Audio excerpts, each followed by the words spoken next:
And I want to talk to you about tactical flashlights, not the flashlight itself, but the different types of on-off switches that the tactical flashlights have. And we've got about 4. There's different types of switches, but the basic ones are the slide switch, the push button switch, the toggle switch, and the squeeze pad switch. And since I've got video running right now, as I read these off again, let me show you what they are. Here's a tactical light, but it's got the slide bar that turns it on and off. You push it from the left to the right, from the right to the left. Then you have the push button switch. You got the long flashlight here with the push button in the back. You push the button and nothing happens because the battery's dead. Okay, but you push the button and it works. Then you have the toggle switch. The toggle switch you turn up and down like a seesaw.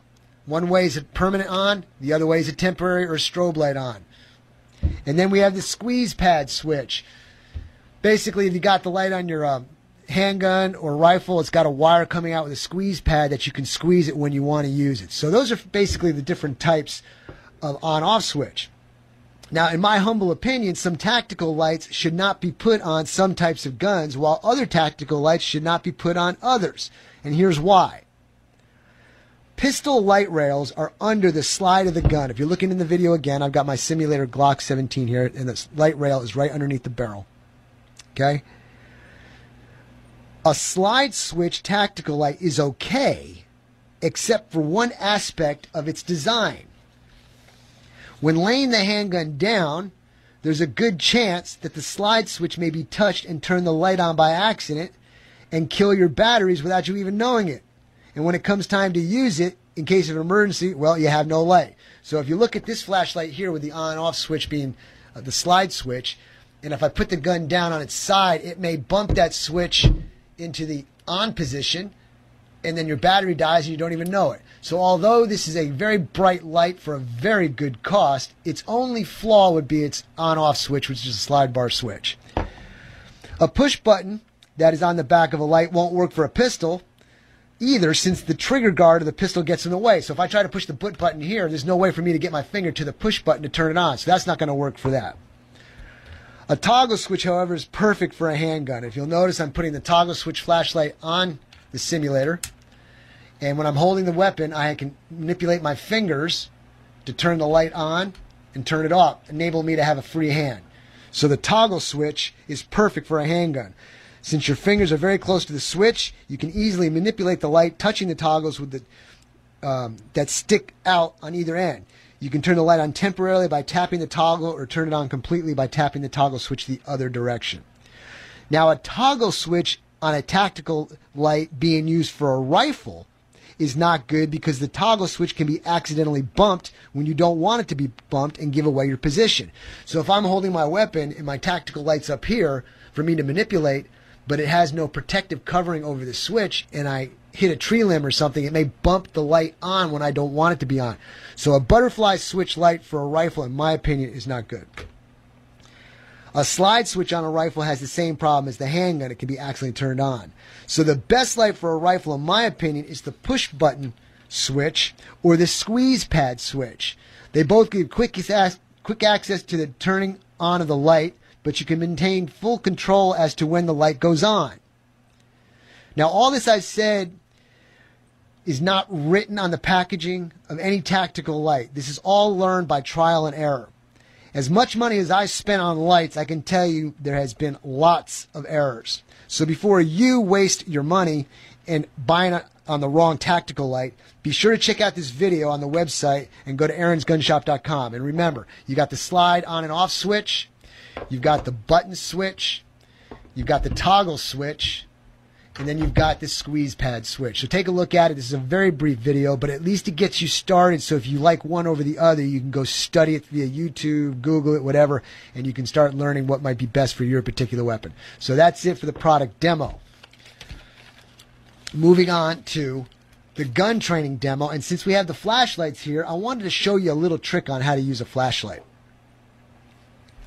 I drew a diagram for you too, because that's the kind of guy I am.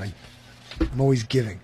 You can see in the video here, I'm showing a picture of a handgun with a tactical light attached to the bottom of the light rail. And in my drawing, I have a dotted line coming out of the barrel. The dotted line out of the barrel where the X is the direction or the flight path of the bullet as it comes out of the barrel.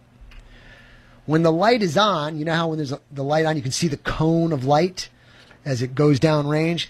Well, the yellow highlighter here represents the cone of light. The orange line with the ball at the end represents that bright beam in the center of that cone of light. Now, if you study this and know this, you'll realize that the center beam, the brightest part of the beam, the center, will be directly under your bullet flight path. So let's give an example here. I've got my gun here with the flashlight on it. You're welcome to turn off the light. Well, Paul's telling me to turn off the light. Let's try that out. Paul, thank you very much. Can we see this? Oh, there we go. Okay, let's get it on camera. There we go. I've got the light on. If you look in the video, everybody, you're going to notice that the outer perimeter is not as bright as the interior perimeter of the cone of light. So what I'm going to do is I'm going to put this on permanent. You'll notice the center part is brighter. So when I go to shoot the gun, you can't even see, it's too bright. The laser is hitting right about here. And that's going to be just about an inch above where the center cone is. So here's the illustration. If you're in your house or something, or outside in the street, and you've got a gun with a flashlight on it, the most common comment is, well, won't they know where you are if you got your flashlight on? Well, yeah, they're going to know your basic area.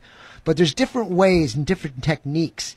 One's like moving the flashlight all the time, and that's like a gun's in one hand, a flashlight's in the other, but it occupies one of your hands. So that's why I don't really like having a gun and a flashlight. I want the flashlight on the gun.